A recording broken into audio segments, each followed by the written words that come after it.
Dear friends, news from the line has not been good. The Fat Controller has been having trouble. A short while ago, he gave Henry a coat of green paint, but as soon as he got his old color back again, Henry became conceited. Gordon and James, too, have been getting above themselves. I am glad to say, however, that the Fat Controller has, quite kindly but very firmly, put them in their place, and the trains are running as usual. I hope you will like meeting Percy. We shall be hearing more of him later. The author.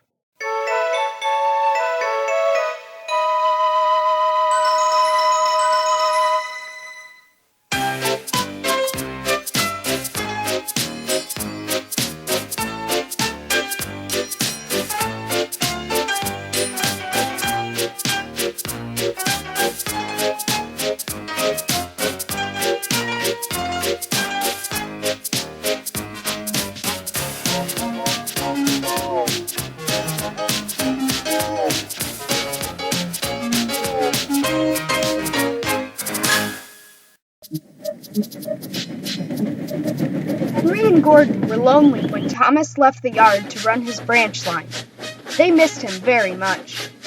They had more work to do. They couldn't wait in the shed till it was time and find their coaches at the platform. They had to fetch them. They didn't like that. Edward sometimes did odd jobs, and so did James, but James started grumbling too. The Fat Controller kindly gave Henry and Gordon new coats of paint. Henry chose green, but they still grumbled dreadfully.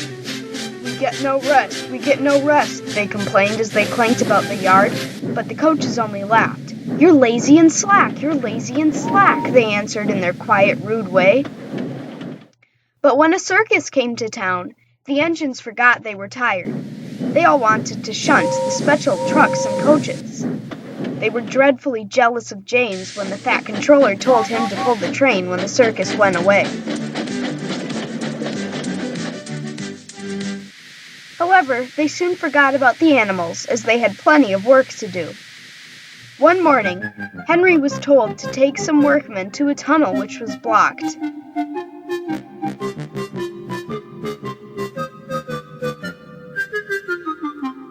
He grumbled away to find 2 trucks to carry the workmen and their tools.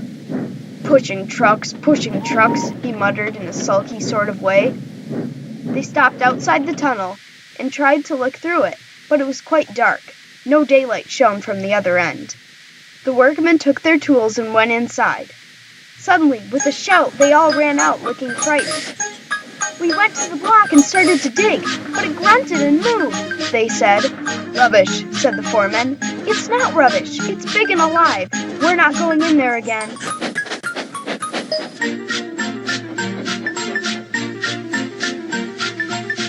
"Right," said the foreman.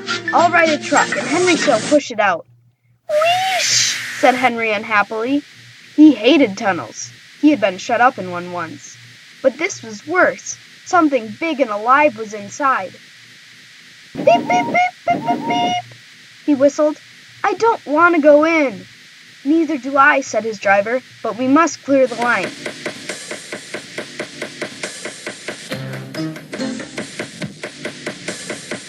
"Oh dear," puffed Henry, as they slowly advanced into the darkness. Bump! Henry's driver shut off steam at once. "Help! We're going back!" wailed Henry, and slowly moving out into the daylight came first Henry, then the trucks, and last of all, pushing hard and rather cross, came a large elephant. "Well, I never did," said the foreman. "It's an elephant from the circus." Henry's driver put on his brakes, and a man ran to telephone for the keeper. The elephant stopped pushing and came towards them. They gave him some sandwiches and cake, so he forgot he was cross and remembered he was hungry.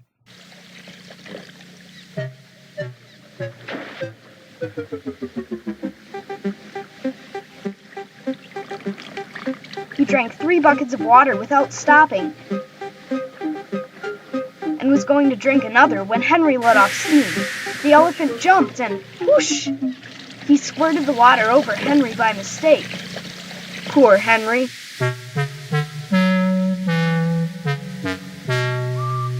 When the keeper came, the workmen rode home happily in the trucks, laughing at their adventure. But Henry was very cross. "An elephant pushed me! An elephant hooshed me!" he hissed. He was sulky all day, and his coaches had an uncomfortable time. In the shed, he told Gordon and James about the elephant. And I'm sorry to say that instead of laughing and telling him not to be silly, they looked at him and said, "You poor engine, you have been badly treated."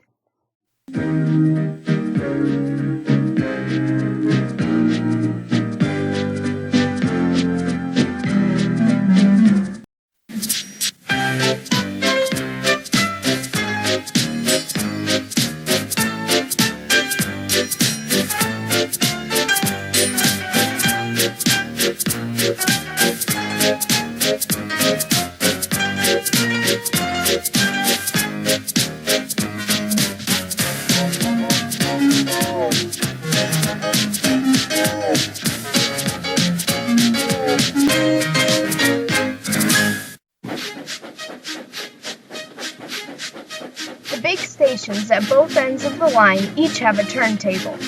The Fat Controller had made them so that Edward, Henry, Gordon, and James can be turned around.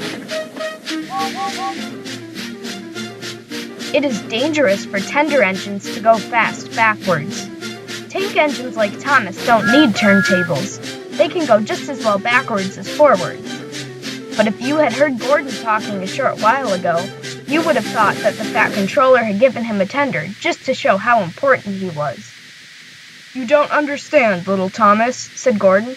"We tender engines have a position to keep up. You haven't a tender, and that makes a difference. It doesn't matter where you go, but we are important.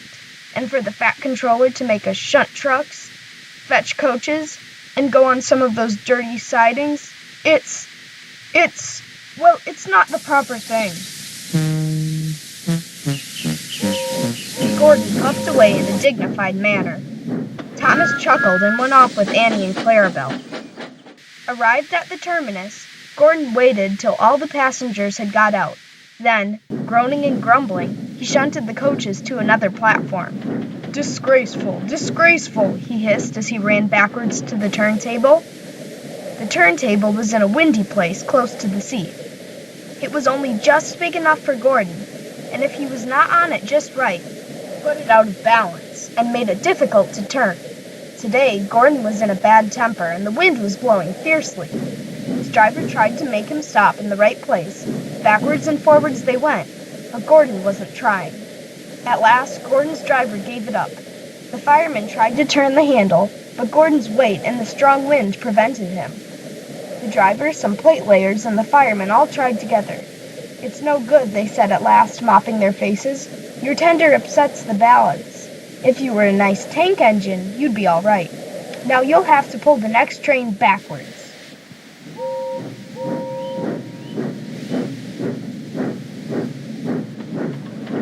Gordon came to the platform. Some little boys shouted, "Come on quick, here's a new tank engine." "What a swizz," they said when they came near. "It's only Gordon, back to front."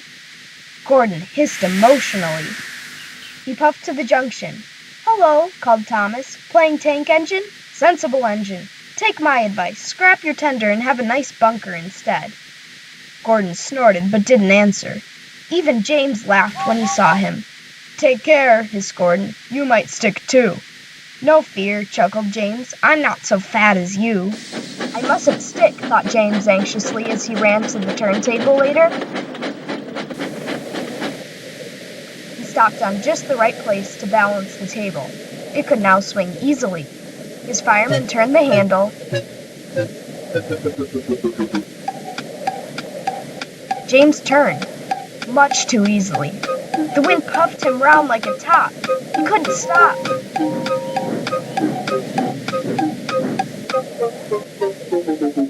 At last, the wind died down, and James stopped turning. But not before Gordon, who had been turned on the loop line, had seen him. "Well, well," he said, "are you playing roundabouts?" Poor James, feeling quite giddy, rolled off to the shed without a word. That night, the three engines had an indignation meeting. It's shameful to treat tender engines like this. Henry gets hooshed by elephants, Gordon has to go backwards and people think he's a tank engine, James spins round like a top, and everyone laughs at us. And added to that, the Fat Controller makes us shunt in dirty sidings. Ugh, said all three engines together. Listen, said Gordon. He whispered something to the others. We'll do it tomorrow. The Fat Controller will look silly.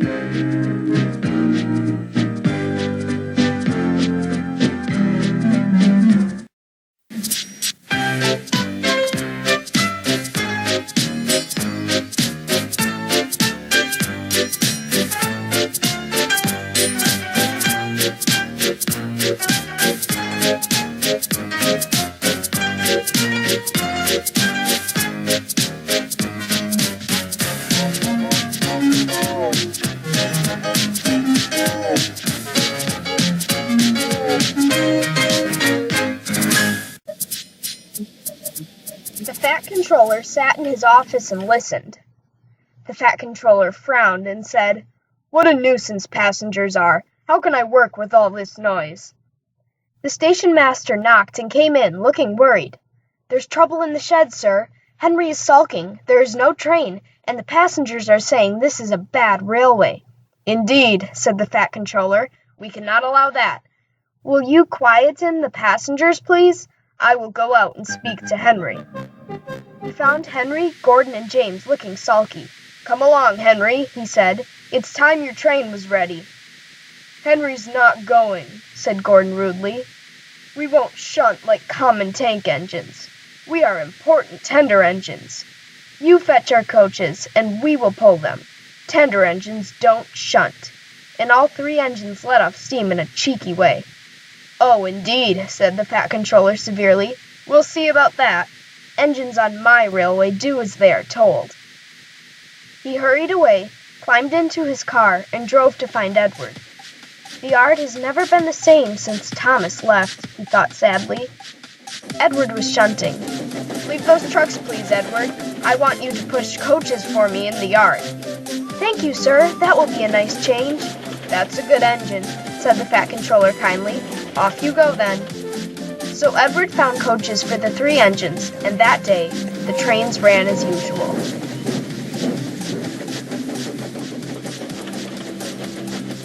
But when the Fat Controller came next morning, Edward looked unhappy. Gordon came clanking past, hissing rudely. "Bless me," said the Fat Controller, "what a noise." "They all hiss me, sir," answered Edward sadly. "They say tender engines don't shunt, and last night they said I had black wheels. I haven't, have I, sir?" "No, Edward, you have nice blue ones, and I'm proud of you. Tender engines do shunt, but all the same, you'd be happier in your own yard. We need a tank engine here." He went to an engine workshop, and they showed him all sorts of tank engines. There were big ones and little ones. Some looked happy, and some sad, and some looked at him anxiously, hoping he would choose them. At last, he saw a smart little green engine with 4 wheels. "That's the one," he thought. "If I choose you, will you work hard?" "Oh, sir, yes, sir." "That's a good engine. I'll call you Percy." "Yes, sir, thank you, sir," said Percy happily. So he bought Percy and drove him back to the yard. "Edward," he called, "here's Percy. Will you show him everything?" Percy soon learned what he had to do, and they had a happy afternoon. Once Henry came by hissing as usual. "Wheesh!" said Percy suddenly. Henry jumped and ran back to the shed. "How beautifully you wheeshed him," laughed Edward. "I can't wheesh like that." "Oh," said Percy modestly, "that's nothing. You should hear them in the workshop. You have to wheesh loudly to make yourself heard." Next morning Thomas arrived. "The Fat Controller sent for me. I expect he wants help," he said importantly to Edward. "Shh, shh, here he comes."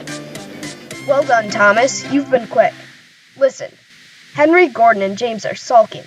They say they won't shunt like common tank engines. So I have shut them up, and I want you both to run the line." "Common tank engines indeed," snorted Thomas. "We'll show them. And Percy here will help too.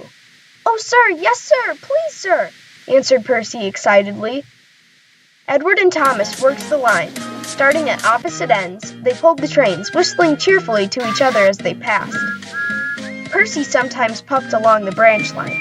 Thomas was anxious, but both driver and guard promised to take care of Annie and Clarabelle. There were fewer trains, but the passengers didn't mind.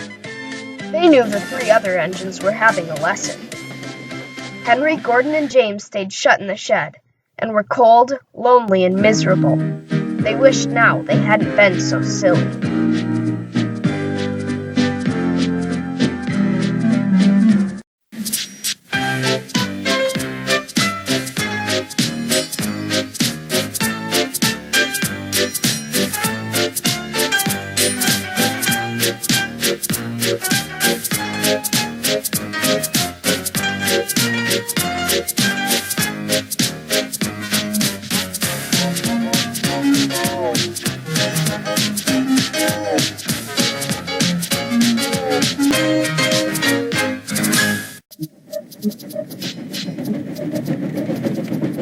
Henry, Gordon, and James were shut up for several days.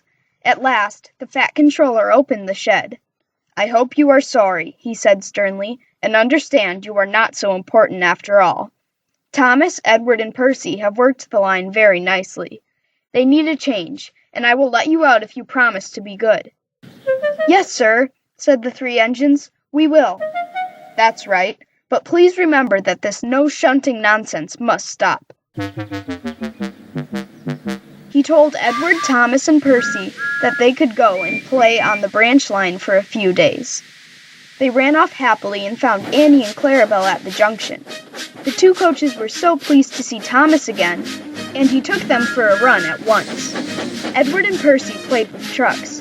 "Stop, stop, stop!" screamed the trucks as they were pushed into their proper sidings. But the two engines laughed and went on shunting till the trucks were tidily arranged. Next, Edward took some empty trucks to the quarry, and Percy was left alone. Percy didn't mind that a bit. He liked watching trains and being cheeky to the engines. "Hurry, hurry, hurry," he would call to them. Gordon, Henry, and James got very cross. After a while, he took some trucks over the main line to another siding. When they were tidy, he ran onto the main line again and waited for the signalman to set the points so that he could cross back to the yard. Edward had warned Percy, "Be careful on the main line. Whistle to tell the signalman you are there." But Percy didn't remember to whistle, and the signalman was so busy and forgot about Percy. Bells rang in the signal box. The man answered, saying the line was clear, and set the signals for the next train. Percy waited and waited. The points were still against him. He looked along the main line. "Beep, beep!" he whistled in horror, for rushing straight towards him was Gordon with the express. "Boop, boop, boop, boop, boop," whistled Gordon. His driver shut off steam and applied the brakes. Percy's driver turned on full steam. "Back, Percy, back," he urged. But Percy's wheels wouldn't turn quickly. Gordon was coming so fast that it seemed he couldn't stop. With shut eyes, Percy waited for the crash. His driver and fireman jumped out. "Oh," groaned Gordon, "get out of my way." Percy opened his eyes. Gordon had stopped with Percy's buffers a few inches from his own. But Percy had begun to move. "I won't stay here. I'll run away," he puffed. He was soon clear of the station and running as fast as he could. He went through Edward Station, whistling loudly, and was so frightened that he ran right up Gordon's Hill without stopping. He was tired then and wanted to stop, but he couldn't. He had no driver to shut off steam and to apply the brakes. "I shall have to run till my wheels wear out," he thought sadly. "Oh dear, oh dear."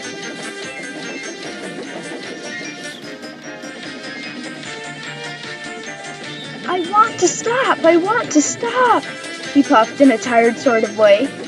He passed another signal box.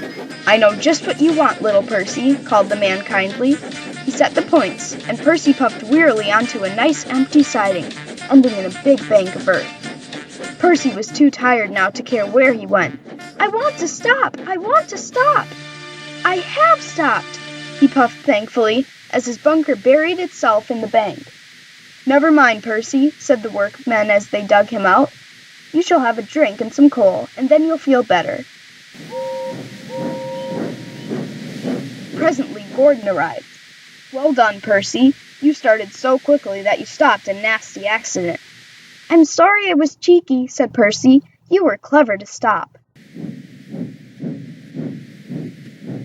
Percy now works in the yard and finds coaches for the trains. He is still cheeky, because he is that sort of engine, but he is always most careful when he goes on the main line.